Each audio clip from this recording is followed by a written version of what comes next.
அஸ்ஸலாமு அலைக்கும் வரஹ்மத்துல்லாஹி வபரகாத்துஹு.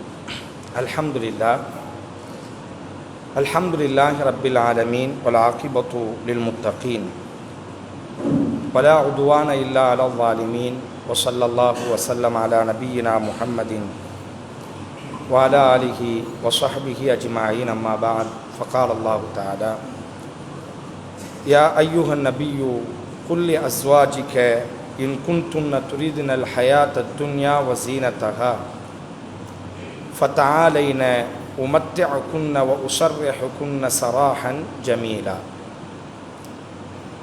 பாசத்திற்குரிய சகோதர சகோதரிகளே, பெரியோர்களே, தாய்மார்களே, இரவு தொழுகையை நிறைவு செய்துவிட்டு நெகிழூட்டக்கூடிய வசனங்களும் அந்த வசனங்களுக்கான வரலாறுகளையும் தொடர்ச்சியாக நாம் பார்த்து வருகிறோம். அதில் இன்றைய தினம் 33வது அத்தியாயம் 28வது வசனத்தை, இந்த வசனம் இறங்கியதற்கான பின்னணி, இது சுமந்திருக்கக்கூடிய வரலாறும் நம்முடைய வாழ்வுக்கான பாடங்களையும் படிப்பினைகளையும் நாம் காண இருக்கிறோம்.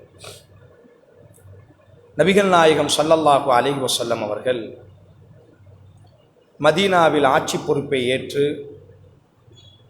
திறம்பட ஆட்சியை நடத்தி கொண்டிருக்கக்கூடிய அந்த நேரம், நபி ஸல்லல்லாஹு அலைஹி வஸல்லம் அவர்களுக்கு மொத்தம் 11 மனைவிமார்கள். அதில் 2 மனைவிமார்கள் ஆரம்பத்திலேயே மரணித்து விட்டார்கள். அல்லாஹுவின் தூதர் மதீனாவில் வாழ்ந்த நாட்களில் நபி ஸல்லல்லாஹு அலைஹி வஸல்லம் உயிர் வாழும் பொழுது அவர்களுக்கு துணையாக இருந்தவர்கள் மொத்தம் 9 மனைவிமார்கள் தான். நபி ஸல்லல்லாஹு அலைஹி வஸல்லம் தனக்கு கிடைக்கக்கூடிய செல்வங்கள், பொருட்களை எல்லாம் எவ்வளவு முடியுமோ அவ்வளவு ஏழைகளுக்கு அல்லாஹுவின் தூதர் கொடுத்து விடுவார்கள். ஆயிஷா ரலியல்லாஹு அன்ஹா அவர்கள் அறிவிப்பார்கள் அல்லவா, அல்லாஹுவின் தூதர் மரணிக்கக்கூடிய அந்த நாளில், அன்றைய இரவு என்னுடைய வீட்டிலே விளக்கெரிப்பதற்கு எண்ணெய்கள் இல்லை. பக்கத்து வீட்டு அன்சாரி பெண்களிடத்தில் எண்ணெயை கடன் வாங்கி நான் என்ன செய்தேன், அன்றைய தினத்தினுடைய இரவு பொழுதை நாங்கள் கழித்தோம். வீட்டிலே எரிப்பதற்கு கூட எண்ணெய்கள் கிடையாது. ஆனால் ஒரு பெரிய ஆட்சியாளர் கிடைத்ததையெல்லாம் சமூகத்திற்காக கொடுப்பது, யாரேனும் ஒருவர் அன்பளிப்பு தந்தாலும் கூட நபியை சுற்றியே திண்ணை தோழர்கள் அஸ்ஹாபு சுஃபா என்று இருப்பார்கள். அல்லாஹுவின் தூதர் நபி ஸல்லல்லாஹு அலைஹி வஸல்லம் அவர்களை ஒரு தோழர் சந்தைக்கு செல்கிறார். அல்லாஹுவின் தூதர் எப்பொழுதும் அந்த தோழரினுடைய உள்ளத்தில் நபி ஸல்லல்லாஹு அலைஹி வஸல்லத்தினுடைய சிந்தனை இருக்கும்.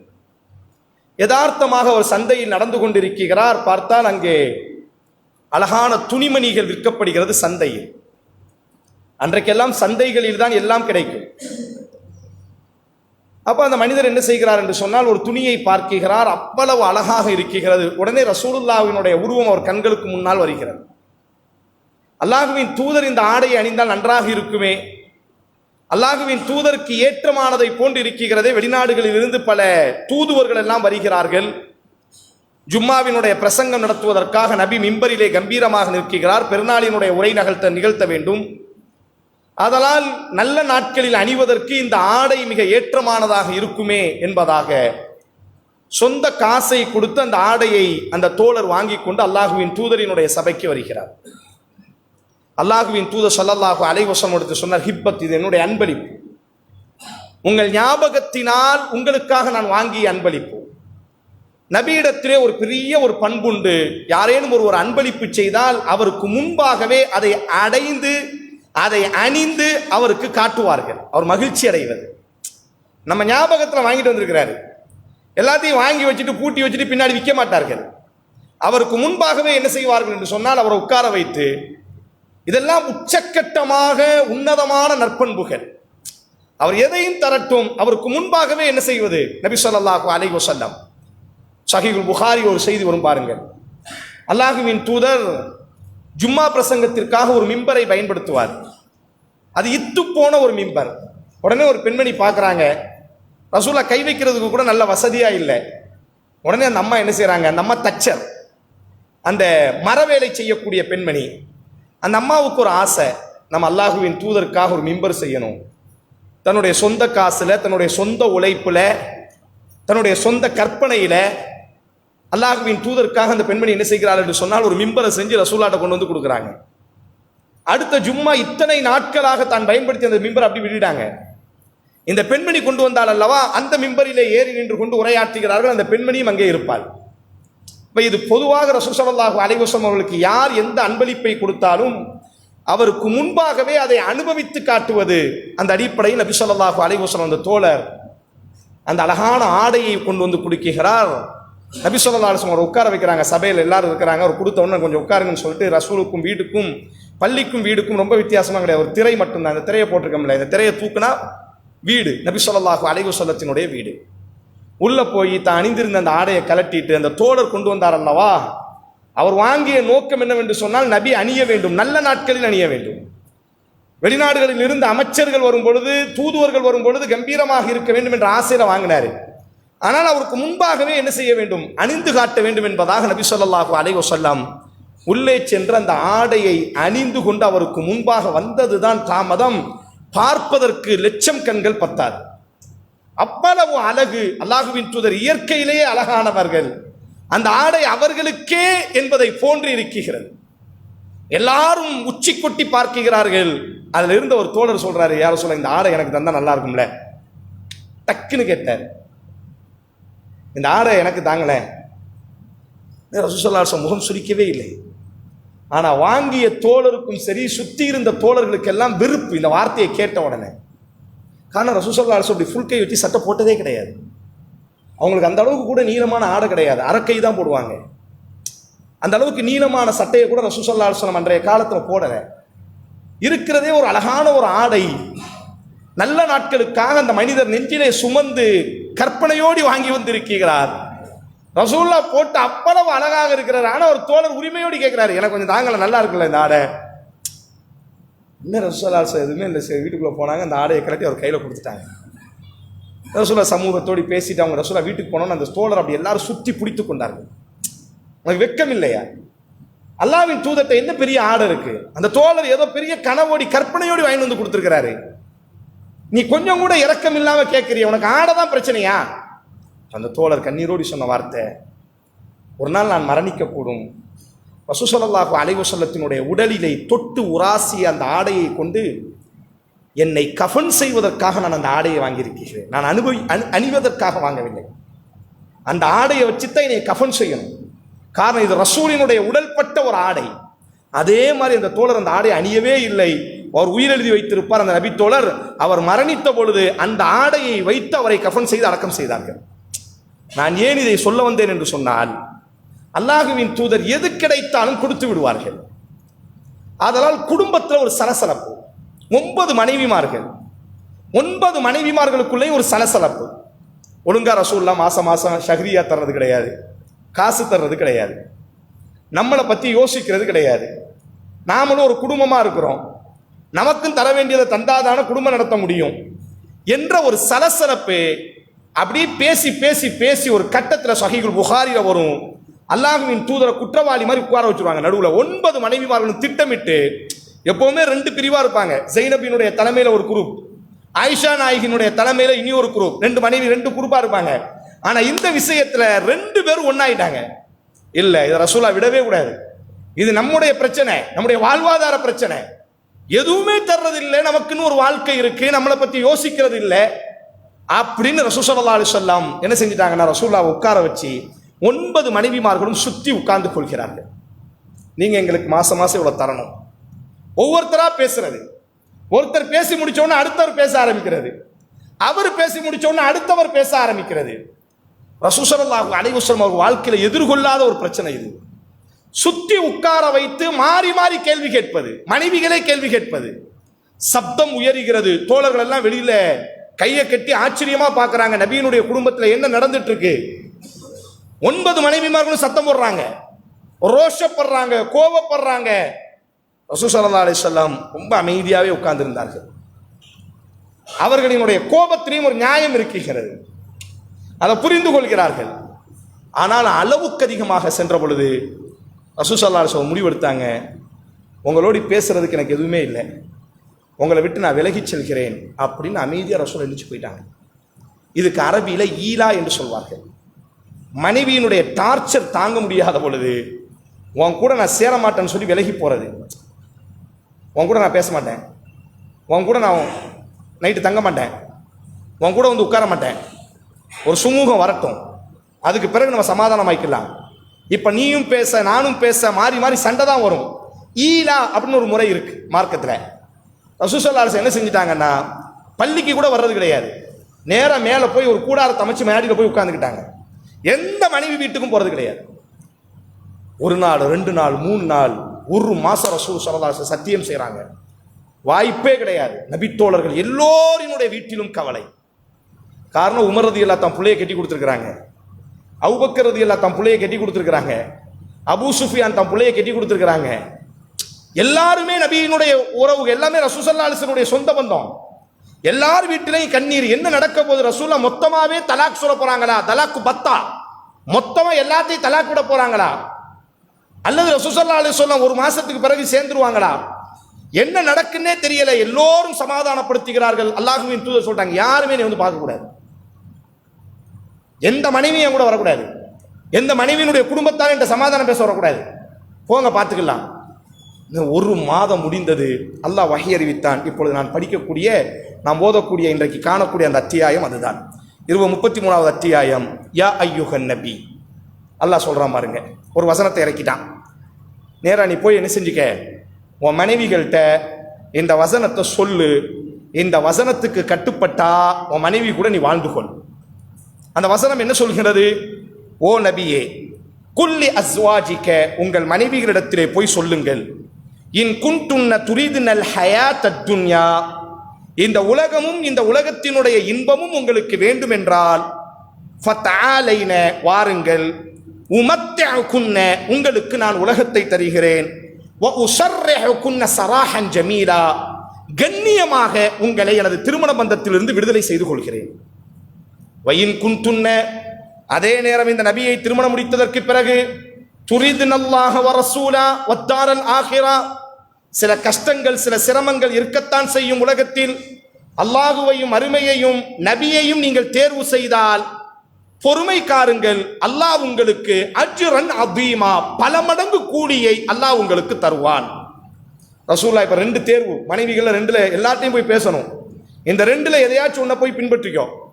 ஒன்று, இந்த உலகம் உங்களுக்கு வேணும்னா வாங்க, அழகான முறைகள் தருகிறேன், கொட்டி தருகிறேன் கோடிகளை, ஆனா என் கூட வாழக்கூடாது, போயிடணும். அப்படி இல்லை, கஷ்டங்கள் இருக்கத்தான் செய்யும், குடும்ப வாழ்க்கையில சிரமங்கள் இருக்கத்தான் செய்யும், எல்லாத்தையும் சகித்து கொண்டீர்கள் என்று சொன்னால் இந்த உலகத்துல இல்ல மறுமையில் அல்லாஹ் உங்களுக்கு பன்மடங்கு கூலிய தருவான்.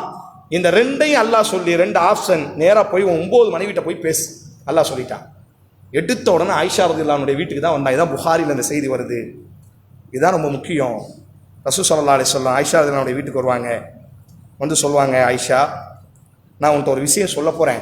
அந்த அம்மாவுக்கு ரொம்ப சந்தோஷம். 29வது பிறையிலேயே என்ன செஞ்சுருவாங்க, 30வது நாள் முத்தம் அந்த அம்மா எண்ணிக்கிட்டே இருப்பாங்க.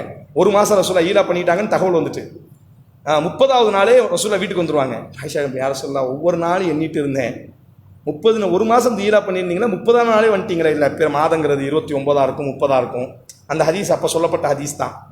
உடனே ஆயிஷா இல்லாட்ட சொல்லுவாங்க, ஆயிஷா, நான் உன்கிட்ட ஒரு விஷயம் பேச போறேன், நீ முடிவெடுக்காத. ரசூலா சொல்லக்கூடிய வார்த்தையை பாருங்க, இன்னி தாக்கிருன் லக்க அம்ரன், உன்கிட்ட நான் ஒரு விஷயம் சொல்ல போறேன், ஃபலா அலைக்க அல்லா தஸ்தாஜிரி, நீ அவசரப்பட்டு நீ முடிவெடுக்காத, ஹத்தா தஸ்தமுரி அபவைக்க, உங்க உம்மா பாப்பா கூட ஒரு கலந்து ஆலோசனை செஞ்சுட்டு ஒரு முடிவுக்கு வா. இப்போ அம்மா ஆயிஷா வெகுளியா கேட்பாங்க, என்ன விஷயம் சொல்ல போறீங்க, ரொம்ப பீடிகள்லாம் ரொம்ப பயங்கரமா இருக்க, என்ன சொல்ல போறீங்க? உடனே ரசூலா அந்த 2 வசனத்தையும் ஓதி காட்டுவாங்க. யா ஐயுஹன் நபி குல்லி அஸ்வாஜிக இன் குன்துன்ன துரிதுனல் ஹயாத் அத்துன்யா வஸீனத்தஹா, உலகம் வேண்டும் என்று சொன்னால் வாருங்கள், உலகத்தை தந்து உங்களை விவாகரத்து செய்கிறேன். இல்லை, பொறுமைதான் சில சிரமங்களை தாங்கிக் கொண்டீர்களே, ஆனால் மறுமையில் உங்களுக்கு பல நலவுகளை அல்லாஹ் வைத்திருக்கிறான். நீங்க யாரை தேர்வு செய்ய போறீங்க? அல்லாஹ் ரசூலும் மறுமையை தேர்வு செய்ய போறீங்களா அல்லது உலகத்தை தேர்வு செய்ய போறீங்களா? இந்த வசனத்தை ஓதிட்டு ரசூலா திருப்பி சொல்றாங்க, ஃபலா தஸ்தாஜிரி, அவசரப்படாத, ஹத்தா தஸ்தமுரி அபவைக்க, உம்மா வாப்பட போ, அவங்கள்ட்ட போய் உட்கார்ந்து நீ என்ன செய்யணும், ஆலோசனை பண்ணி ஒரு முடிவுக்கு வா. இப்போ ஆயிஷா கேட்பாங்க, நேராக என் வீட்டுக்கு வாரீங்களா இல்லை ஏனைய மனைவிமார் வீட்டுக்கும் போறீங்களா அப்படின்னு கேட்பாங்க. இல்லை 9 பேர் வீட்டுக்கும் போகணும், உங்கள் வீட்டுக்கு முதல்ல வந்திருக்கிறேன், உங்கள் தகவலை கேட்டுட்டு பிற மனைவி வீட்டையும் நான் போகிறேன். அப்போ ஆயிஷா ரலியல்லாஹு அமைதியாக இருக்கிறாங்க. ரசூலா கேட்குறாங்க, என்ன முடிவு எடுக்கிறீங்க? உங்கள் அம்மா அப்பா கூட போய் பேசிட்டு வாங்கினேன். இப்போ ஆயிஷா ரலியல்லாஹு கேட்ட ஒரு அழகான ஒரு வார்த்தை, முதல் முறையாக அந்த வார்த்தையை ஆயிஷா ரலியல்லாஹு வாயிலிருந்து கேட்டாங்க. ஒமா ஹுவ, எங்கள் அம்மா அப்பா என் வாழ்க்கையில் முடிவெடுக்கிறதுக்கு அவங்க யாரு? என் வாழ்க்கையில் ஒமா ஹுவ இந்த வார்த்தையை மனசில் வச்சுக்கிடுங்க. யார் அந்த அம்மா அப்பா? யார் அவங்க? யார் என் வாழ்க்கையில் முடிவெடுக்கிறதுக்கு? நான் ஏன் அவங்கள்ட்ட உட்காந்து கேட்கணும்? இந்த உலகத்திலேயே நான் வாழுவதே நபிக்காகவும் அல்லாவுக்காகவும் மறுமைக்காகவும் தான். ஆதலால் எனக்கு எந்த உலகமும் வேண்டாம் நாயகமே, மறுமையும் நீங்களும் மட்டும் எனக்கு போதும். உடனே ஆயிஷா இதில் அடுத்து சரி ரொம்ப சந்தோஷம் அப்படின்ட்டு வெளியே போகும்பொழுது ஆயிஷா இதில் கேட்பாங்க, சொல்லி விடுவாங்க, இன்னும் 9 மனைவிட்ட போய் பேச போகிறீங்க. அவங்க கேட்பாங்க, ஆயிஷா என்ன முடிவை சொன்னான்னு கேட்பாங்க. நான் சொன்ன முடிவை சொல்லக்கூடாது, நான் சொன்ன முடிவை என்ன செஞ்சிடாதீங்க, அவ்வளோ வாயிலிருந்து என்ன வருதுன்னு பார்ப்போம். யாராச்சும் ஒருத்தி கலந்து போனால் நல்லது தானே. ரசூல் ஸல்லல்லாஹு அலைஹி வஸல்லம் புன்முறுவலோடி செல்வார்கள். புகாரில் அந்த செய்தி வரும். 9 மனைவிமார்களும் ரசூல் அதே வார்த்தையை சொல்வார்கள், ஃபலா தஸ்தஅஜிலி ஹத்தா தஸ்தமுரி அபவைக, அவசரப்படாத, உங்க பெற்றோர்களோடு ஆலோசனை செய்து விட்டு என்னை நீ முடிவெடுத்துக்கொள். 9 மனைவிமார்களும் கேட்ட வார்த்தை ஒமாகுவ, அவங்க யார் என் வாழ்க்கையில் முடிவெடுப்பதற்கு? முடிவு நான் எடுக்க வேண்டும். கணவன் மனைவியினுடைய வாழ்க்கை இருக்கிறதே, நல்லவர்களை பார்த்து மனமுடித்து வைப்பது மட்டும்தான் பெற்றோர்களினுடைய வேலையாக இருக்க வேண்டுமே தவிர வாழ்க்கையினுடைய ஏற்ற இறக்கங்களை தேர்வு செய்வது நாம இருக்க வேண்டும். அபூபக்கர் சித்தீக் ரலியல்லாஹு எவ்வளவு பெரிய தோழர், அம்மா கேட்ட வார்த்தை என்ன? அவர் யார் என் வாழ்க்கையில முடிவெடுப்பதற்கு? உமர் ரலியல்லாஹு எவ்வளவு பெரிய ஆளு, ஹப்ஸா ரலியல்லாஹு கேட்டாங்க, வமா ஹுவ, அவர் யாரு என் வாழ்க்கையில முடிவெடுப்பதற்கு? பல நேரங்கள்ல நம்முடைய குழந்தைகள் பல விவாகரத்திற்கு ஆக பெரிய பிரச்சனை பெற்றோர்கள் பெருமளவிற்கு காரணமாக இருக்கிறார்கள். கணவன் மனைவிக்குள்ள ஒண்ணுமே இல்லை, சண்டை வரும், சேருவோம், இன்னைக்கு சேருவோம், நாளைக்கு சண்டை வரும், ஒரு வாரம் பேசாம இருப்போம், மறு வாரம் சேர்ந்துருவோம். ரசூல் 1 மாசம் பேசாம இருந்திருக்கிறாரு. அதெல்லாம் யதார்த்தம் நம்ம வாழ்க்கையில. ஆனா 3வது ஒரு நபர் தலைவிடும் பொழுதுதான் அங்க பிரச்சனை எவ்வளவு பெரிய பிரச்சனை வந்துடும் என்று சொன்னால், நேசமானவர்கள் எல்லாம் பிரிந்து குழந்தைகள் அனாதையாக நடுரோட்டில் நிற்கிறது. ஒரு தகப்பனால என்ன செய்ய முடியும்? உச்சக்கட்டமாக மகளை கூட்டு வந்து விதவையாக வீட்டிலே அமர வைக்க முடியுமே தவிர ஒரு நாளும் கணவனினுடைய அந்த பாதுகாப்பை ஒரு பெண்ணுக்கு யாராலும் கொடுக்க முடியாது.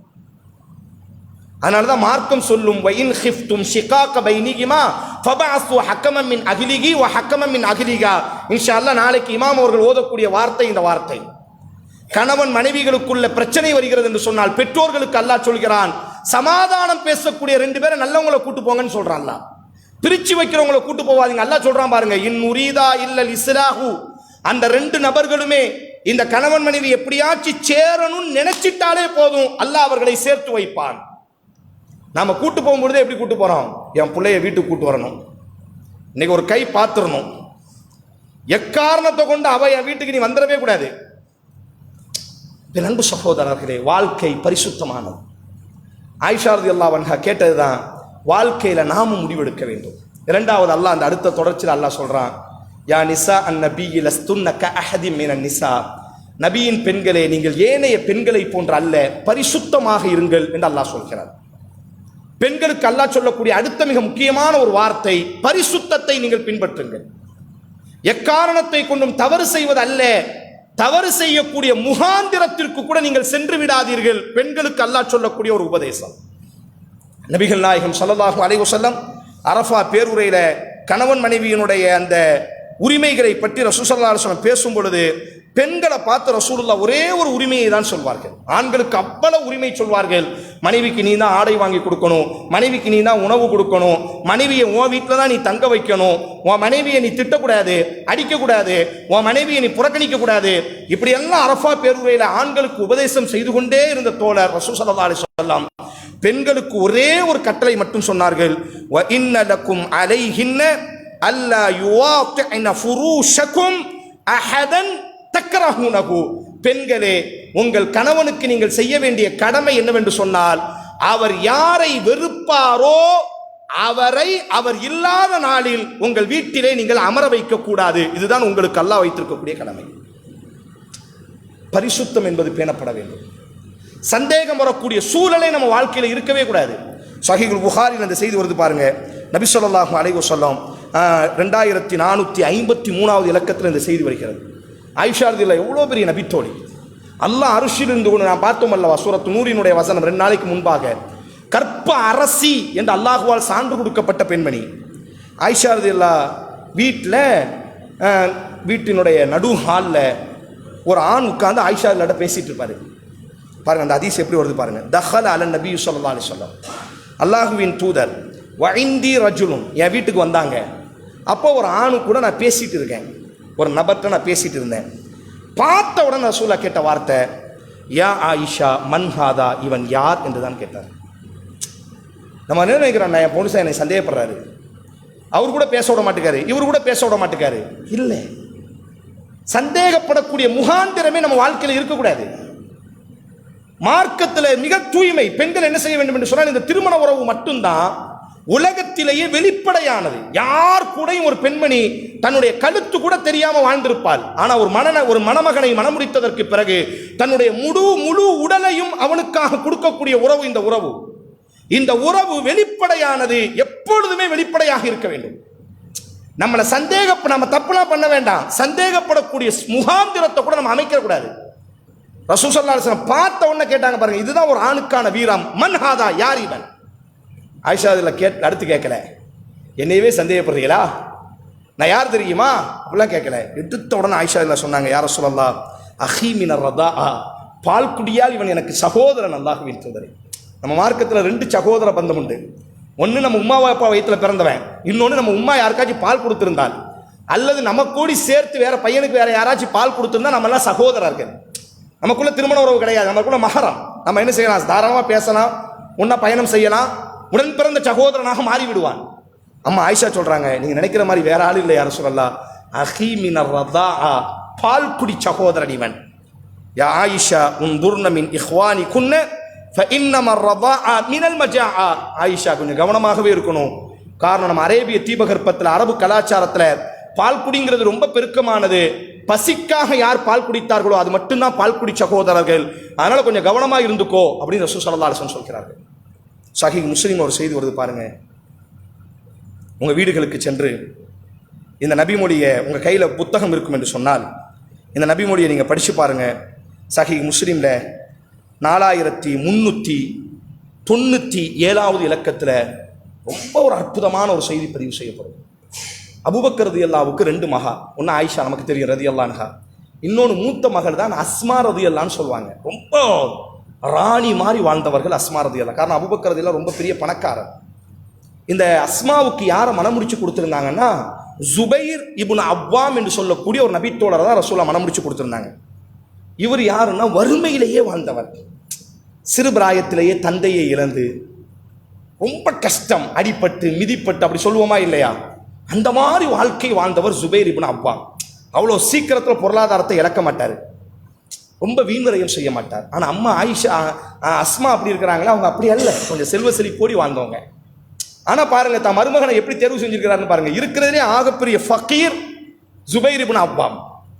அவரை இருப்பதிலேயே ஆக தன்னுடைய மூத்த மகள் கோடீஸ்வரி மகாராணிக்கு மனம் முடிச்சு கொடுத்திருக்கிறாங்க. பார்த்தது ஜுபைர் இப்னு அவ்வாம் சொர்க்கத்திற்குரியவர் என்ற ஒரே ஒரு நற்செய்தி மட்டும்தான்.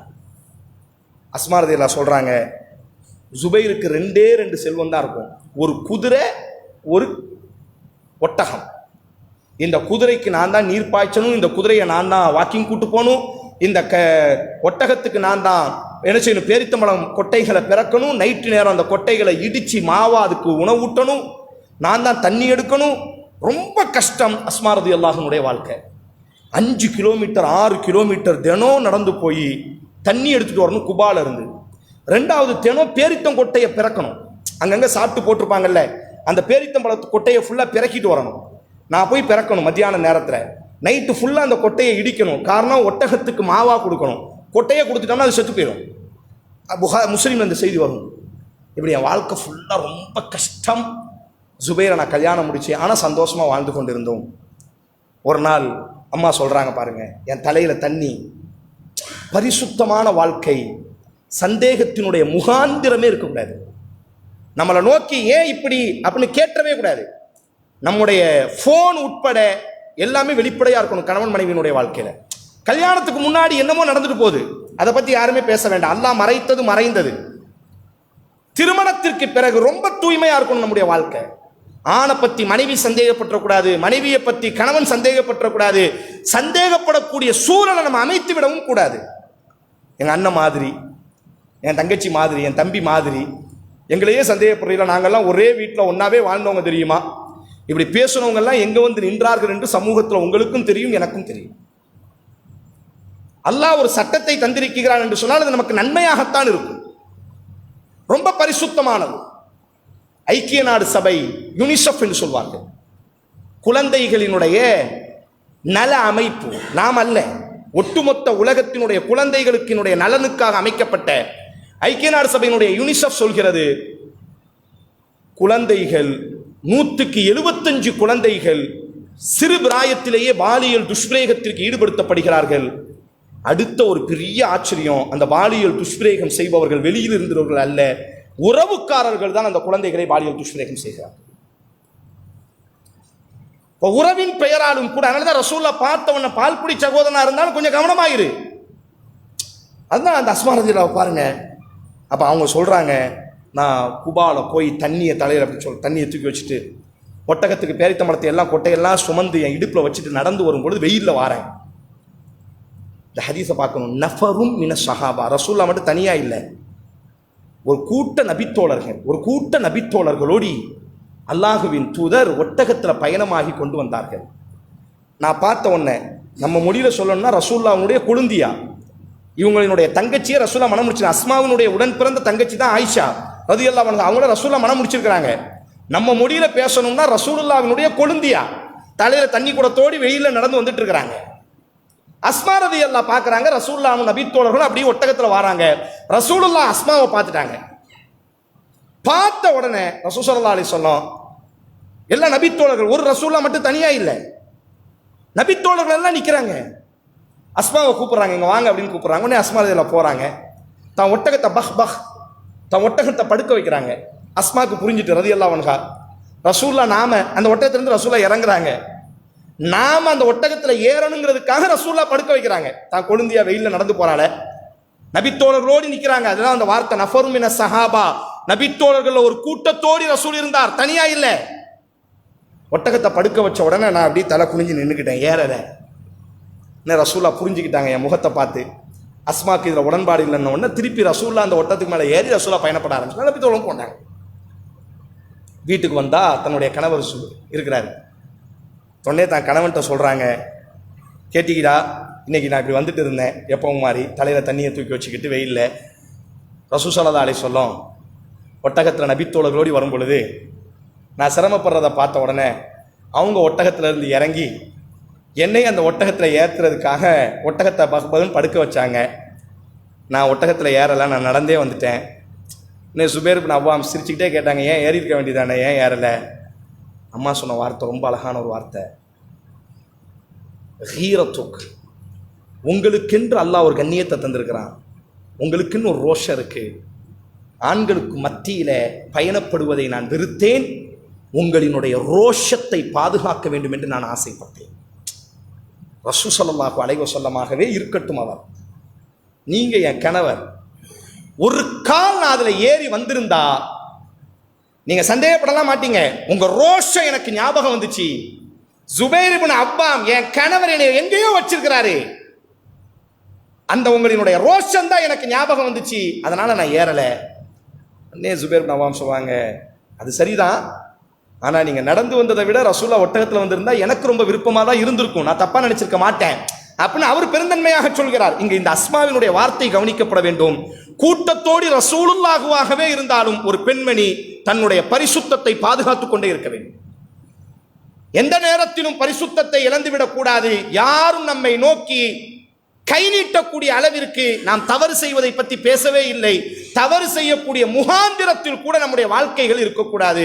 நபி ஸல்லல்லாஹு அலைஹி வஸல்லம் எல்லோருக்கும் தெரியும், ரமதானினுடைய இது போன்ற ஒரு நாள்ல ரசூலுல்லாஹ் பள்ளிவாசல்ல ஈத்திகாஃப் இருக்கிறாங்க.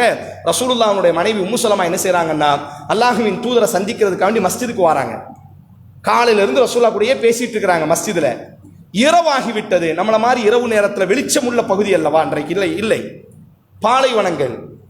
ஆரம்ப 1500 வருஷத்துக்கு முன்னாடி இருட்டாயிரும். மக்ரிப் ஆயிட்டாலே அவ்வளவுதான், விசச்சந்துகள் எல்லாம் போக ஆரம்பிக்கும்.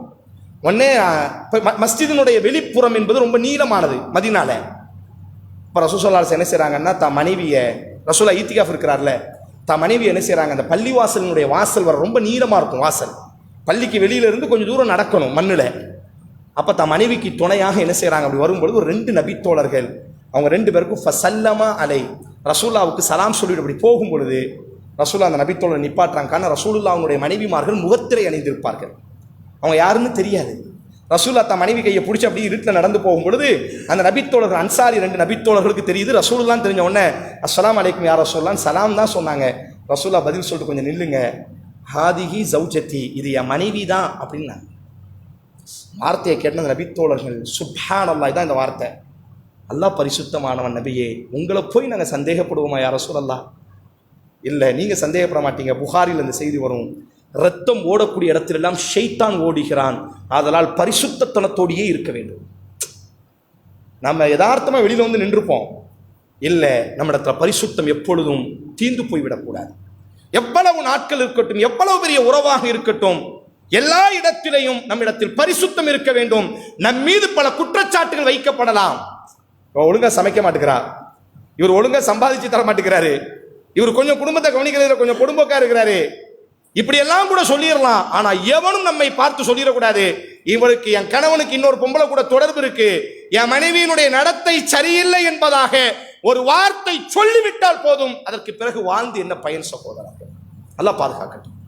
அதனாலதான் மார்க்கம் என்ன சொல்கிறது, இந்த உறவு வெளிப்படையான உறவு, ரொம்ப வெளிப்படையாக இருக்க வேண்டும். அதுதான் அல்லாஹ் சொன்னாயா, நிசா நபி, நபியின் மனைவிகளே பரிசுத்தமானவர்களாக இருங்கள், நீங்கள் பரிசுத்தத்தனத்தை பேணிக் கொள்ளுங்கள், நீங்கள் பரிசுத்தத்தனத்தை இழந்து விட்டால் 2 மடங்கு நீங்கள் தண்டிக்கப்படுவீர்கள் என்று அல்லாஹ் அந்த அத்தியாயத்தில், அந்த வசனத்தின் ஓதிய அந்த வசனத்தினுடைய பகுதிகளில் அல்லாஹ் பேசுகிறான். அதனால் அன்பான சகோதரர்களே, இன்றைய தினம் நாம் கற்றுக்கொண்டது, ஆணாக இருக்கட்டும் பெண்ணாக இருக்கட்டும் பரிசுத்தவான்களாக வாழ்வோம். குறிப்பாக குடும்ப வாழ்க்கையில் வெளிப்படையோடு நாம் இருக்க வேண்டும். சந்தேகப்படக்கூடிய ஒரு முகாந்திரம், நான் தவறு செய்வதை பற்றி பேசவே இல்லை, ஒரு நபர் நம்மை சந்தேகப்படக்கூடிய ஒரு முகாந்திரத்தில் கூட நாம் என்ன செய்து விடக்கூடாது, நடந்து விடக்கூடாது.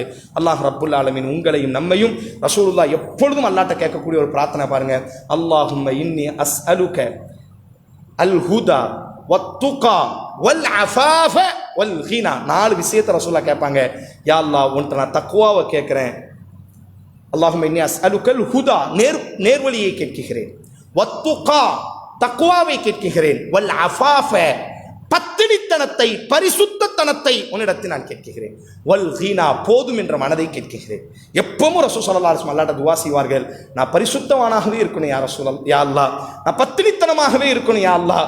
யார் என்னுடைய ஒழுக்கத்தின் மீது, என் கற்பின் மீது கை நீட்டக்கூடிய அளவுக்கு என்னை இழிவுபடுத்தி விடாதே யா அல்லாஹ் என்று ரசூலே பிரார்த்திக்கிறார் என்று சொன்னால், நாமும் எப்பொழுதும் பிரார்த்திப்பவர்களாக, ஒழுக்கமிக்கவர்களாக, பரிசுத்தவான்களாக இருக்க வேண்டும் என்ற ஒரு செய்தியை இன்றைய தினம் நாம் கற்றிருக்கிறோம். இன்ஷா அல்லாஹ் நாளைய தினம் இறுதியாக, இந்த தொடரினுடைய இறுதி வகுப்பாக, நாளைக்கு இது போன்ற ஒரு வசனமும் அதனுடைய பின்னணியையும் இன்ஷா அல்லாஹ் நாம் என்ன செய்யலாம், நாளைய தினம் காணலாம். என் அன்பான சகோதரர்களே, ஒரு 2 நிமிடம் நம்முடைய மஸ்ஜிதை பற்றியதான ஒரு தகவலை நான் பகிர்ந்து கொள்கிறேன்.